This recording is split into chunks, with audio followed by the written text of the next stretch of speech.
We're looking at the stunning painting known as The Slave Ship by artist William Turner. The full name of the work being Slave Ship, Slavers Throwing Overboard the Dead and Dying. Typhoon coming on. At one's first glance, they are drawn to the yellow emitting from the center of the painting, which is part of the magnificent sunset.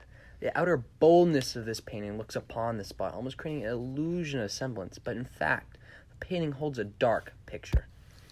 Aside from the drawing of the eyes, one can see a defining piece of Romanticism art. It is truly a beautiful exemplar of Romanticism art. It shows some of the most defining characteristics of it, such as the loose brushstrokes. Look at the people, the sky.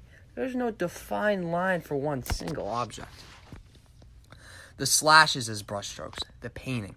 If you were to seen it in the earlier stages, it would be a group of bright and dark colors. Just due to rapid slashing and time, his painting finally came to fruition, creating such a beautiful sunset, boat, and maybe not pleasant to see, but dying slaves. On the other hand, one can look at the landscape. Though not land, Romanticism focused on the environment. In this artwork, one can see a truly beautiful sky and ocean. The emotional response to life. One can see the men struggling to stay above the water as their chains linked to other dead corpses bring them beneath the surface. Finally, the color. William Turner used the most breathtaking colors for his works. This can especially be seen in this piece, the bright and magnificent sunset to the swelling ocean. The key part of Romanticism is the way it depicts a scene. Turner does this fantastically, almost truly unbelievable. One can see a ship moving away from the onlooker, depicting, get this, a moving ship. The waves crashing against the ship and opposing waves, and especially in the forefront, the chains and souls sinking beneath the surface.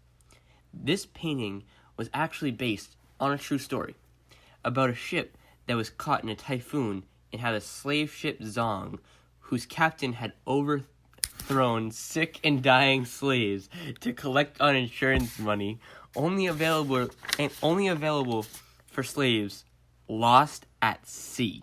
This is one of the later works by Turner, and consequently he evolved his style over time from realistic landscapes to this more abstract style represented in this painting. Turner actually started painting landscapes as young as 10, when he moved to the west side of London in a more rural area in 1785. He began selling paintings when he moved back to Covent Gardens 3 years later in his father's shop. At age 14, he began studying at the Royal Academy of Arts, developing a smooth stroke and making his career a financial success at a very young age.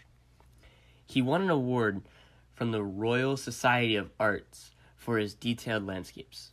This style of detailed art did not last for long for Turner as he established his own abstract style. After traveling through Europe for a while and finding inspiration across the continent, especially Venice, he began to paint with an outlandish style, with bright colors and all the other defining characteristics of Romanticism. At the time of this masterpiece, many revolts and revolutions were occurring, such as the Polish revolting against the Russians and the Italians revolting against papal rule. This all occurred in such a small time frame of the 1940s. As the time grew on, people developed new ideals and values. At the time of this artwork being created, people still saw slaves and Africans as property and showed no respect for them. People were also started to care for children as new forms of health care were being created.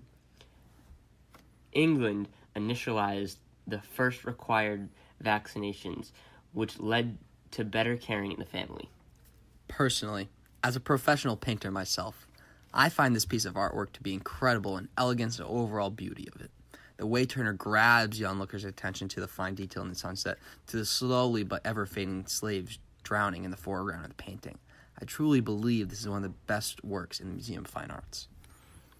This use of bright colors gave him the alias, the painter of light.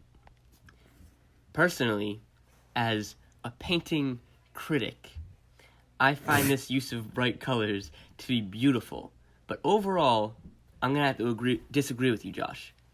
I'm more of a fan of paintings such as The Seventh Plague of Egypt by John Martin.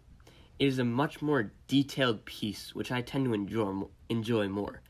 The way you say how the sunset is detailed, I have to disagree with.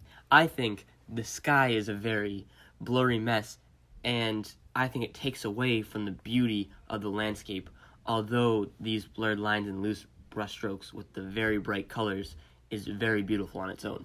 Well, you're stupid. But on that note, thank you for listening to our presentation on the slave ship, even though you had no choice on doing so. Thanks a lot. Have a nice day.